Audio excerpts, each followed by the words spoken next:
cuffs are off, man. Hey everybody, Adam Rank here. What's up, friends? Daniel Dopp here from the Fantasy Focused Football Podcast over on ESPN. It's Fabs here, Michael Fabiano from Sports Illustrated. You know who you can trust if you've got some questions about your fantasy squad? Want to check out a cool show on YouTube that'll help you get ready for the fantasy football season? Check out the Get Right Fantasy Network. Check out the Get Right Fantasy Network. If you are not subscribed, what are you waiting for? You want to lose your league? Head on over to YouTube. Check out the Get Right Fantasy Network because they're doing everything they can to make you a better fantasy player. You got to get right with the Get Right Fantasy Network. So go and roll your sleeves up. Yeah, go and roll your sleeves up. And I'm getting down cause I roll my sleeves up. And I'm getting right cause I roll my sleeves up. And I'm getting down cause I roll my sleeves up. And I'm getting right cause I get. What up, world? This is FishnFrank here with Get Right Fantasy Network coming at you again here. It's end of week 7 going into week 8 now. What a nice doubleheader we had here tonight, Monday night game. Game 1 was the Lions versus the Buccaneers. Lions routing the Buccaneers 24-9. I mean, they dominated there at the Ford Field. Running back Jahmyr Gibbs was the star for the night, tallying 218 yards from scrimmage and scoring 2 rushing touchdowns. Then we had, unfortunately, Tampa Bay wide receiver Mike Evans left the game with a broken clavicle and is expected to miss the remainder of the season. So, unfortunately, he just came back from an injury and immediately went back out for the season. So that's just tough. Things happen like that in the NFL. Hopefully, Mike gets better. And, we'll see him again next year. But, yeah, he's done, so the streak ends. And then game 2 tonight was Seattle Seahawks and the Texans. Seahawks 27, Texans 19. I mean, it could have been worse if the Seahawks didn't get so many turnovers. And the Texans just couldn't get anything done. I mean, they just god-awful. Zach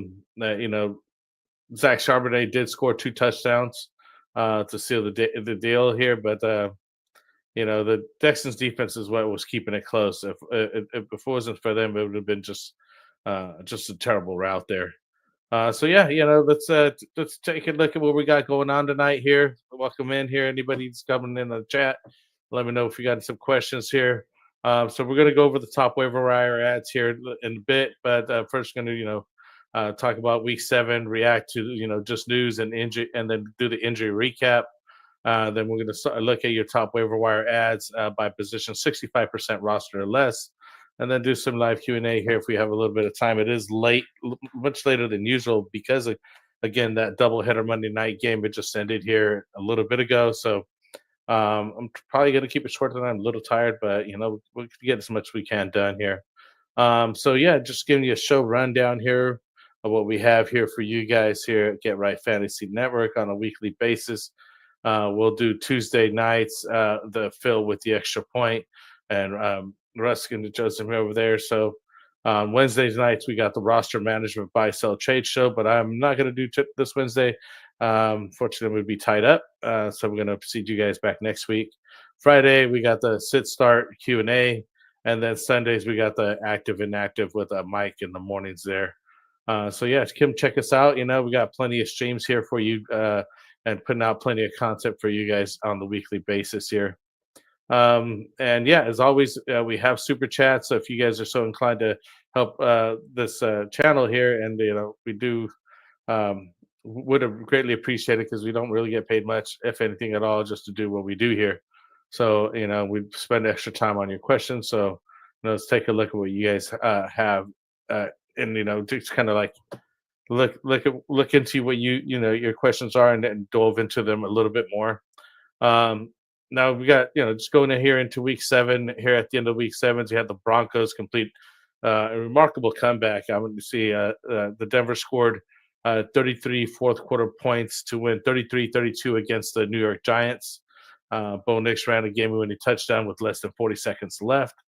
And this was the most points scored in a single quarter by any team that was shut out in the first 3 quarters.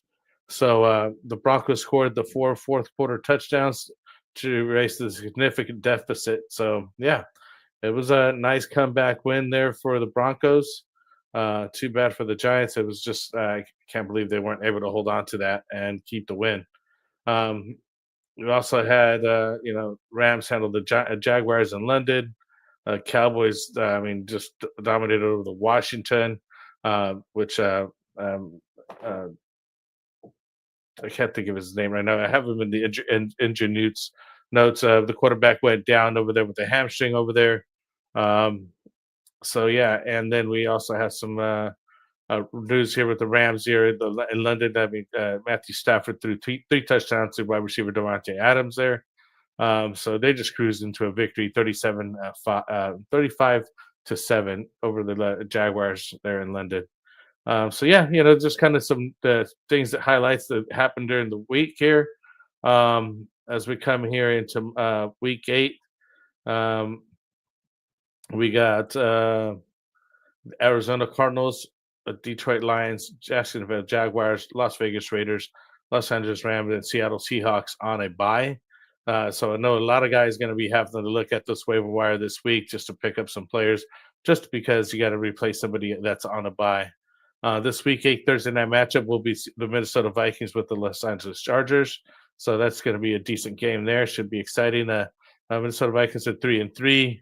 The last game they played was the loss to the Eagles at 28-22, and the Chargers are 4-2, and then they just lost to the Colts 38-24.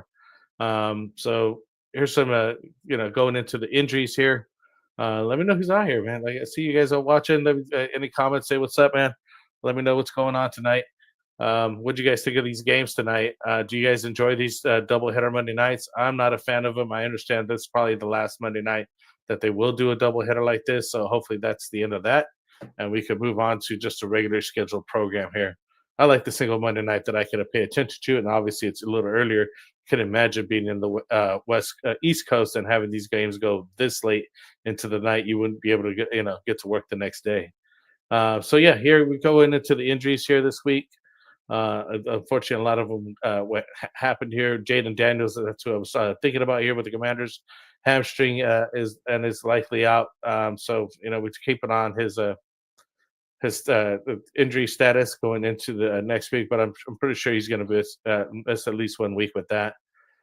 Bryce Young, ankle likely out, but he ended up playing tonight. But I guess he got a backup. Andy Dalton would like to fill in over here at Carolina. And we got Michael Penix, also likely out with the foot, suffered in week 7. Taylor Heineke will start in his place if he misses time. So, keep an eye on those guys. We also got Carson Wentz with shoulder questionable here for the Vikings. So, we're just going into J.J. McCarthy coming back, I think, with the ankle injury. So I think he might be back here in week 8, but, kind of keep an eye on that one. On the running back injuries, we have Kendre Miller, Saints tore his ACL. He was, starting to take time away from Alvin Kamara there, but unfortunately, now that he tore his ACL, he's out for the season.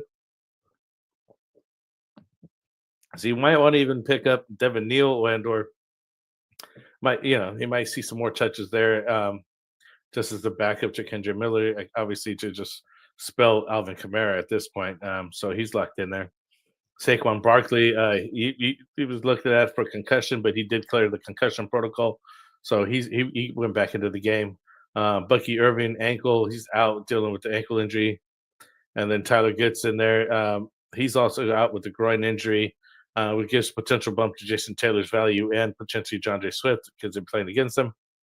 Now we're looking at the wide receiver injuries. Puka Nacua, he's still out. We got Deebo Samuel also out with a heel injury. We got Josh Downs out with a concussion. Mike Evans, I mentioned earlier, broken collarbone. And Christian Kirk here with the hamstring. He's also out. So, yeah, there's a lot of guys being out here with both of the wide receiver and running back room. So, we're going to have to keep looking at this waiver wire, see what we got going on this week. Rex, what to do with Ken Walker? From what I seen tonight, I would still keep firing him up, man.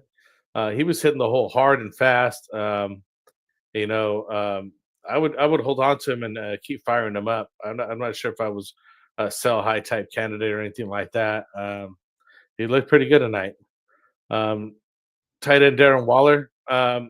You know, here injuries here from tight ends. He injured his pectoral.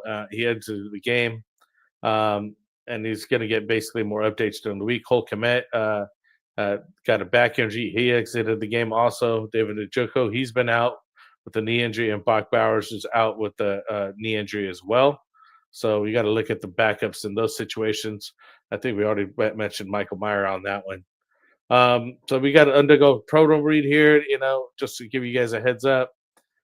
You know, Underdog Fantasy is the place we play our daily fantasy leagues here and our pick'em contests. That, you know, just simply play a higher or lower on player stats and total yards. We usually do our best ball drafts there, tournaments during the off season and leading up to the season here. But right now it's just all about the pick'em contest. So go check them out. You know, use promo code GetRight. You know, it helps support the channel.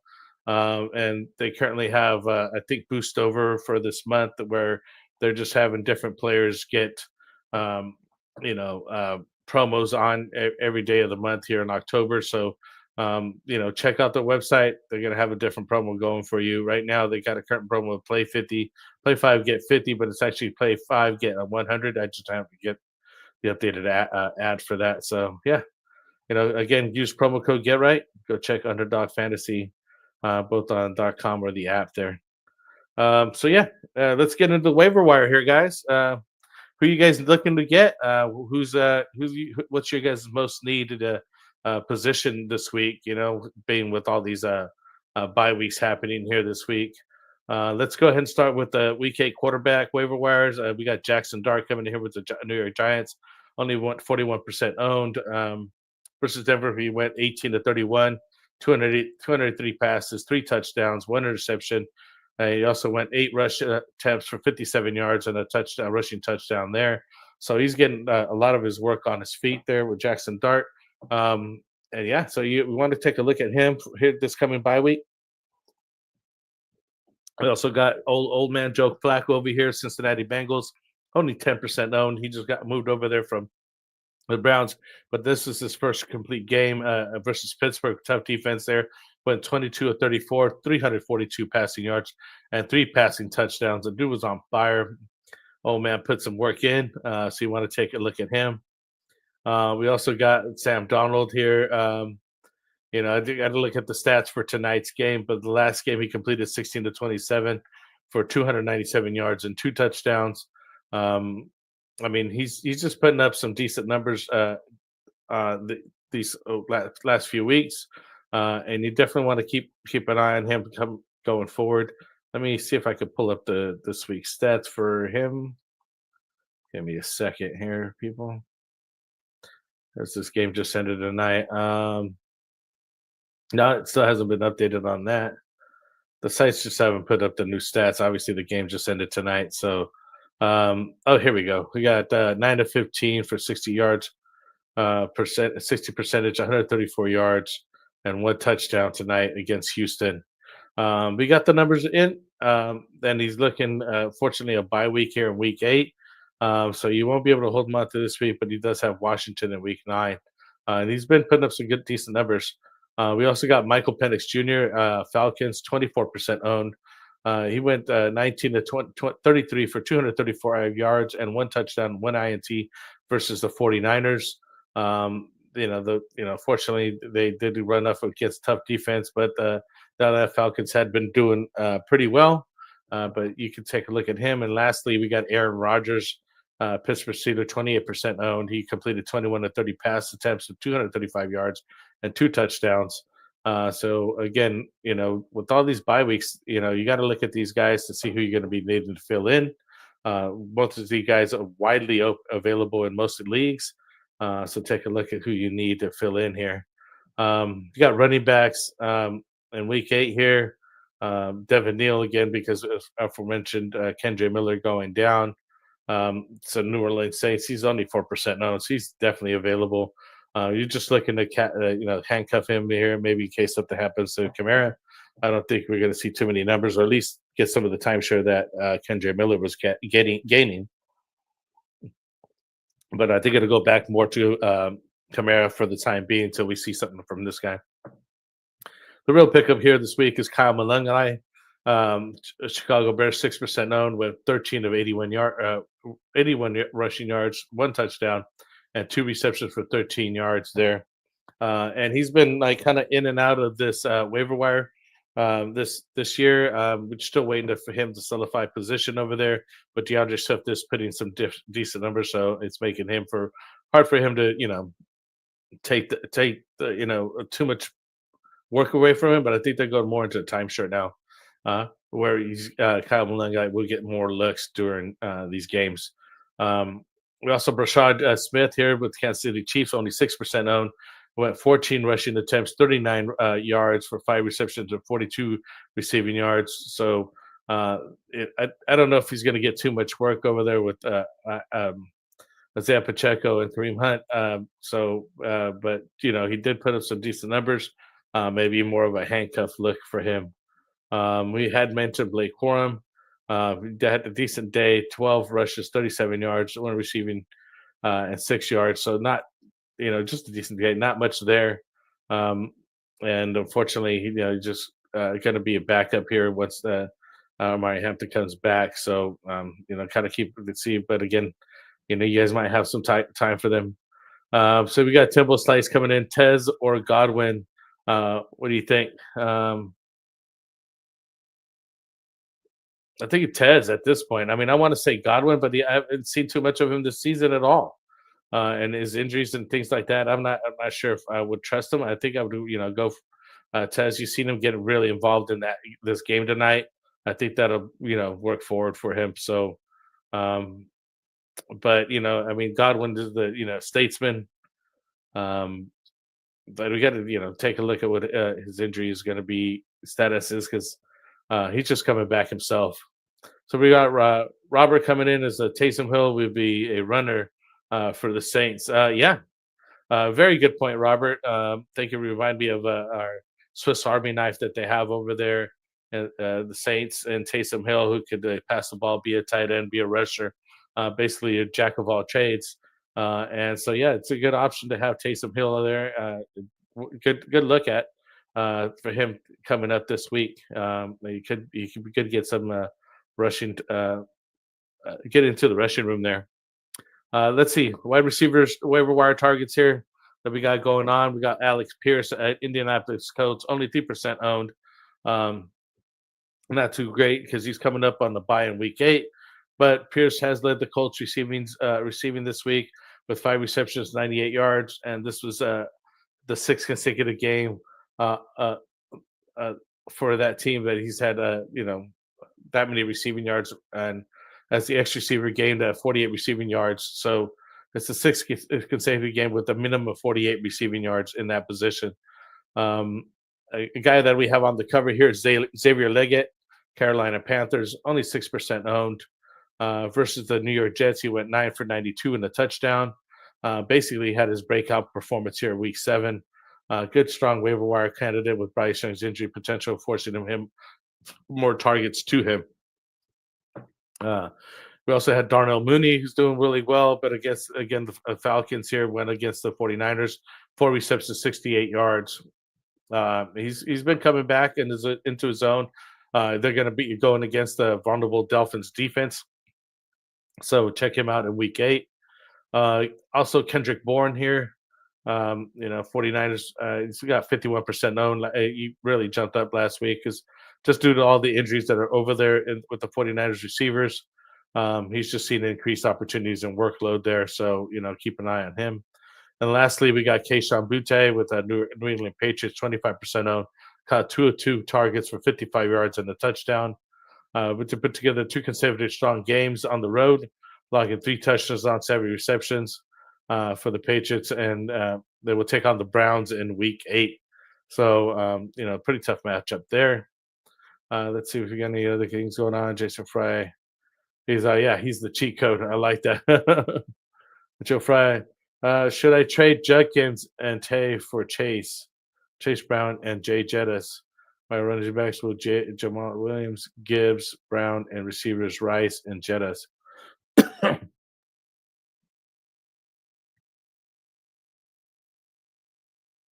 I got to think about that. Should I trade Judkins and trade for Chase Brown, and Jettas? Yeah, I think you should. I mean, you're gonna Chase Brown just had a decent game, but Jay Jettas is who you're going after. And Junkins just really just finally getting into his own. He's really productive, Quinchon Junkins. So you're kind of basically really trading Quinchon Junkins to get Jay Jettas and throwing these guys in at pieces, so at least you get some of that back. But since you already have Jamal Williams there, Javonte Williams, I'm sorry, Jameer Gibbs, Brown, and the receivers will be Rashi Rice and Jetta. I think that's a solid trade. You should do that. I'm 5-2. Brown and Jetta's schedule are super nice for the season. Yes, they are. I like Jay Jettas. I would go after him. I like the trade that you're putting in together there. I'd approve that. I wouldn't mind. I mean, you got to give up something for somebody too. So Jenkins is a good piece to move on from, since you got Javonte Williams and Gibbs there in your running back room as your core. That's not bad to have Chase as like a backup. So I like that move. Let's see what else we got here. Tight ends coming up here. The waiver wire here, we had Rhonda Gatson, man, blowing up this week. Los Angeles Chargers only 3% owned. We went 7 receptions for 164 yards and a touchdown. Gatson this week is the top waiver wire priority. Just the consistent volume that he's had. And it's just basically the best rookie performance of the NFL almost in history, becoming just one of handful tight ends to post 150 plus yards in the game with the rookie season per the Chargers official website. So Guess is busted into the second scene and the priority pick of the waiver wires. And if you need a tight end help, so check him out. Definitely the guy to be looking at here around the Gatson. We also got Theo Johnson, the New York Giants, 18% owned. Went 4 for 37 against the Denver Broncos with 1 touchdown. And he's kind of emerged as a reliable red zone option there for the Giants there. Fortunately, they did, get that loss today, but I mean, he's getting the numbers. Jawan Johnson, New Orleans Saints here, 24% owned, 7 receptions for 79 yards. So it's a season high for him. So again, could be a useful streamer here on the bye weeks. Kate Otten with Tampa Bay Buccaneers. Now that we got Mike Evans going down, he may get some more receptions as well. So he had 3 receptions, 32 yards. But with the injuries here in the wide receiving room, Kate Otten could see an uptick here over at the Tampa Bay Buccaneers. And last but not least, we got Pat Freiermuth here, Pittsburgh Steelers, 7% owned. Went for 5 for 56 yards and 2 touchdowns. Basically his breakout performance of the year. So we want to maybe keep an eye on Pat Freiermuth because Aaron Rodgers seems to like the guy, and he's always seemed to be throwing to his tight ends as well. So those are the top waiver wire ads of the week, man. Oh, IsoFlop here. Thank you so much for the $5 super chat here, man. Let's get you up here. Should I trade Jackson Dart for Kyler Murray and Quentin Johnson, or should I hold Dart in case his value goes up and I can get a better player? I would say so. Kyler Murray's injured right now, and I don't see why you would trade for an injured player. Jackson Dart is a waiver wire pickup of his own, and I really don't see why you would give a Quentin Johnson also. I guess that's what you're getting, Quentin Johnson in return for Jackson Dart. I see what's going on. So I should trade Jackson Dart for Kyler Murray and Quentin Johnson. So you'd get both of those players for Jackson Dart. I just don't know when Kyler Murray's going to come back. Let me see what his injury status is. Give me 1 second.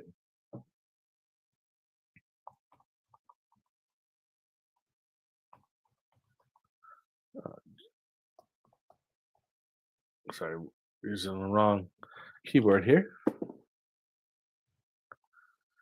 Not set to start week 7 of the Raptors. Receivers he's got a mid-foot sprain.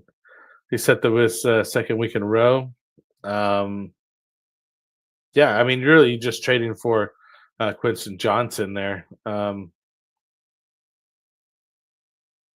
Yeah, like he's easy. He's like Kyler Murray's a bust. Yeah, I just wouldn't do that, man. I would hold on to Dart. I think you could definitely get more. He's been, running really well. Um, yeah, and yeah, I just couldn't do that. So I would need Kyler for week 10 bye. I have Dak. Uh, you know, I think you could trade Jackson Dart for somebody else. Look for somebody else's backup, see what you can do there. But I just wouldn't do it for Kyler Murray. I mean, I get that you're getting Quentin Johnson, but what do you have in your receiving room? You know what I mean? Like, is Kyler Murray going to be there for your week 10 bye? You know what I mean? Like, you know, I know you got Dak, and Dak's putting up some incredible numbers. I mean, he's just been on fire this year. So, yeah, I wouldn't do that trade. But I thank you so much for the super chat. I appreciate that. So yeah, let's kind of go over here. I'm just going to kind of recap here who we have for top waiver wire picks of the week. Let me know if you guys have any more questions. I know I'm going kind of fast tonight, but obviously the game kind of delayed the start of this show, and it's kind of late, man. I've been traveling a lot this weekend. So we, major injuries with Jaden Daniels getting, the hamstring injury. Kendra Miller torn the ACL. We got Mike Evans with the broken collarbone. So they're the big ones from this weekend. Takeaways on those guys. As far as waiver wire pickups, I mean, we just talked about the guy. Jackson Dart is a waiver wire pickup right now, only 41% owned. Joe Flacco, he's coming back into the zone over there with the Cincinnati Bengals, making T. Higgins and Jamar Chase relevant over there again. Sam Darnold putting some good numbers, and Michael Penix as well. And if you need to take a look at somebody last minute here, Aaron Rodgers would not be so bad as a waiver wire guy. As far as running backs, we're looking at Kyle Monangai as your number one guy here. Really, for this week for running back, that's basically your best option. I mean, we did mention Devin Neal, but his counterpart here on set, Taysom Hill would be an option as well. And he's like, yeah, grab Flacco. Yeah, that's what I'm saying. There's somebody out there. You got to be able to go grab somebody. And then we got wide receivers. We're talking about Alex Pierce. Getting some good numbers here. Xavier Leggett is on the cover here. Darnell Mooney and Kendrick Bourne, some top of the wide receiver guys.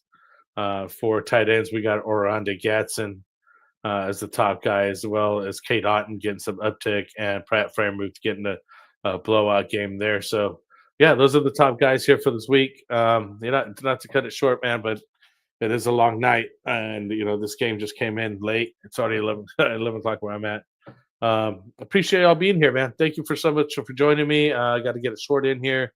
Let's see. Again, I'm not going to be here Wednesday, but the guys will be here Tuesday, and then back again on Friday for the sit starts and Q&A there Friday. So other than that, appreciate you guys being out here. Peace out. Thank you guys. Have a good night. White fantasy is the play. Marking often, but I tune every Friday. Strategies provided, I will lock in every way. So go